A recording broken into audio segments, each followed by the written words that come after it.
नमस्कार जोहार, मैं हूं जुगेश और चलिए जानते हैं झारखंड के 25 बड़ी खबरों को केवल 5 मिनट में। लेकिन दोस्तों, अगर अभी तक आप लोगों ने हमारे चैनल को सब्सक्राइब नहीं किया है तो कर ले। झारखंड सरकार ने ग्रामीण और दूर दराज इलाकों की सड़कों को बेहतर बनाने के लिए नई योजना लागू की है। इसके तहत जर्जर सड़कों की मरम्मत और नई सड़कों का निर्माण किया जाएगा। अधिकारियों को मार्च तक सर्वे पूरा करने के निर्देश दिए गए हैं। सरकार का मानना है कि बेहतर सड़कें बनने से गांवों में शिक्षा, स्वास्थ्य और रोजगार से जुड़ी सुविधाएं मजबूत होंगी और लोगों का आवागमन आसान होगा। मुख्यमंत्री मनीय सम्मान योजना के तहत लंबित किस्तों का भुगतान तेज कर दिया गया है। राज्य की लाखों महिलाओं के बैंक खातों में सीधे राशि ट्रांसफर की जा रही है। प्रशासन का कहना है कि जिन लाभुकों को अब तक भुगतान नहीं मिला था, उन्हें प्राथमिकता दी जा रही है। इस योजना से महिलाओं को आर्थिक सहारा मिल रहा है और वे अपनी जरूरतें बेहतर तरीके से पूरी कर पा रही हैं।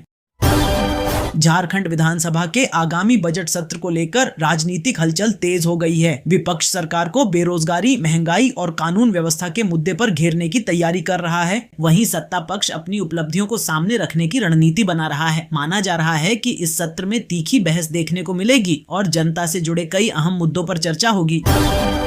झारखंड पुलिस ने साइबर ठगी के एक बड़े गिरोह का पर्दाफाश किया है। कई जिलों में एक साथ छापेमारी कर पुलिस ने मोबाइल फोन, लैपटॉप और बैंक दस्तावेज बरामद किए हैं। शुरुआती जांच में पता चला है कि आरोपी ऑनलाइन फ्रॉड के जरिए लोगों को ठगते थे। पुलिस अधिकारियों के अनुसार मामले की जांच जारी है और आगे और गिरफ्तारियां हो सकती हैं। राज्य के सरकारी स्कूलों में शिक्षकों की कमी को दूर करने के लिए शिक्षा विभाग ने बहाली प्रक्रिया शुरू करने के संकेत दिए हैं। लंबे समय से खाली पड़े पदों के कारण पढ़ाई प्रभावित हो रही थी। सरकार का कहना है कि नई नियुक्तियों से शिक्षा व्यवस्था में सुधार होगा। विभाग को निर्देश दिए गए हैं कि भर्ती प्रक्रिया पारदर्शी और समयबद्ध तरीके से पूरी की जाए। वन विभाग ने हाथी कॉरिडोर वाले क्षेत्रों में सुरक्षा व्यवस्था मजबूत करने के निर्देश दिए हैं। मानव हाथी संघर्ष की घटनाओं को देखते हुए गश्त बढ़ाई गई है। ग्रामीणों को सतर्क रहने की सलाह दी जा रही है। विभाग का कहना है कि हाथियों के प्राकृतिक रास्तों की सुरक्षा जरूरी है ताकि जान माल के नुकसान को रोका जा सके और वन्य जीव संरक्षण को बढ़ावा मिले। झारखंड में अवैध कोयला खनन और चोरी के मामलों पर प्रशासन की सख्त नजर बनी हुई है। प्रवर्तन एजेंसियां लगातार कार्रवाई कर रही हैं। सरकार ने साफ किया है कि राज्य के राजस्व को नुकसान पहुंचाने वालों को बख्शा नहीं जाएगा। कोयला बेल्ट इलाकों में निगरानी बढ़ा दी गई है और दोषियों के खिलाफ कड़ी कार्रवाई की जा रही है। राज्य में मौसम का मिजाज बदला हुआ है। सुबह और रात में हल्की ठंड जबकि दिन में गर्मी महसूस की जा रही है। मौसम विभाग के अनुसार आने वाले दिनों में तापमान में और बदलाव हो सकता है। लोगों को स्वास्थ्य को लेकर सावधानी बरतने की सलाह दी गई है। किसानों को भी फसलों की देखभाल मौसम के अनुसार करने को कहा गया है। स्वास्थ्य विभाग ने सरकारी अस्पतालों में दवाओं की उपलब्धता सुनिश्चित करने के लिए नई निगरानी व्यवस्था लागू की है। अधिकारियों को निर्देश दिए गए हैं कि किसी भी अस्पताल में जरूरी दवाओं की कमी न हो। दवा स्टॉक की नियमित समीक्षा की जाएगी। सरकार का कहना है कि मरीजों को बेहतर और सस्ती स्वास्थ्य सुविधा देना उसकी प्राथमिकता है। राज्य में सड़क दुर्घटनाओं को कम करने के लिए ट्रैफिक नियमों के सख्त पालन के निर्देश दिए गए हैं। हेलमेट, सीट बेल्ट और ओवर स्पीडिंग पर विशेष ध्यान दिया जा रहा है। पुलिस और परिवहन विभाग संयुक्त रूप से अभियान चला रहे हैं।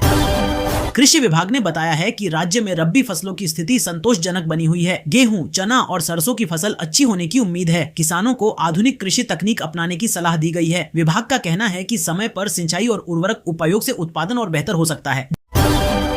झारखंड में खेल प्रतिभाओं को निखारने के लिए जिला स्तर पर प्रशिक्षण शिविर लगाने की योजना बनाई गई है। इन शिविरों में अनुभवी कोच खिलाड़ियों को प्रशिक्षण देंगे। सरकार का उद्देश्य है कि राज्य के खिलाड़ी राष्ट्रीय और अंतर्राष्ट्रीय स्तर पर बेहतर प्रदर्शन करें। खेल संघों ने इस पहल का स्वागत किया है।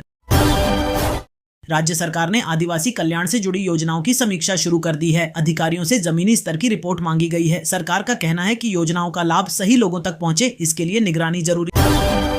झारखंड में बिजली आपूर्ति व्यवस्था को बेहतर बनाने के लिए ट्रांसमिशन नेटवर्क के विस्तार पर काम तेज कर दिया गया है। नए सबस्टेशन और लाइनें बिछाने की योजना है। सरकार का दावा है कि इससे ग्रामीण और शहरी दोनों इलाकों में बिजली कटौती की समस्या कम होगी और उपभोक्ताओं को राहत मिलेगी। झारखंड बोर्ड की परीक्षाओं की तैयारियां अंतिम चरण में हैं। परीक्षा केंद्रों पर सुरक्षा के कड़े इंतजाम किए जा रहे हैं। प्रश्न पत्रों की गोपनीयता बनाए रखने के निर्देश दिए गए हैं। छात्रों से शांत मन से परीक्षा देने की अपील की गई। उद्योग विभाग ने नए निवेश प्रस्तावों को मंजूरी देने की प्रक्रिया को आसान बनाने का दावा किया है। सिंगल विंडो सिस्टम को और प्रभावी किया जा रहा है। सरकार को उम्मीद है कि इससे राज्य में निवेश बढ़ेगा और रोजगार के नए अवसर पैदा होंगे।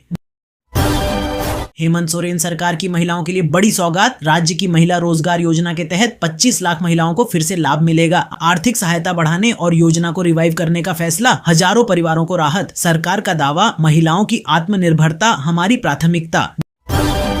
झारखंड में मुख्यमंत्री मनिया सम्मान योजना के तहत महिलाओं को लेकर बड़ी अपडेट सामने आई है। राज्य की करीब 52 लाख पात्र महिलाओं को अब 17वीं और 18वीं किस्त की राशि एक साथ मिलनी शुरू हो गई है।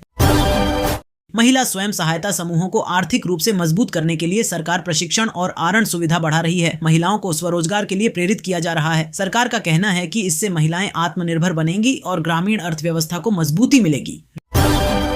राज्य में अवैध बालू खनन के खिलाफ प्रशासन ने सख्त अभियान शुरू किया है। कई इलाकों में छापेमारी कर वाहन जब्त किए गए हैं। सरकार ने स्पष्ट किया है कि पर्यावरण को नुकसान पहुंचाने वालों के खिलाफ कड़ी कार्रवाई की जाएगी और नियमों का सख्ती से पालन कराया जाएगा।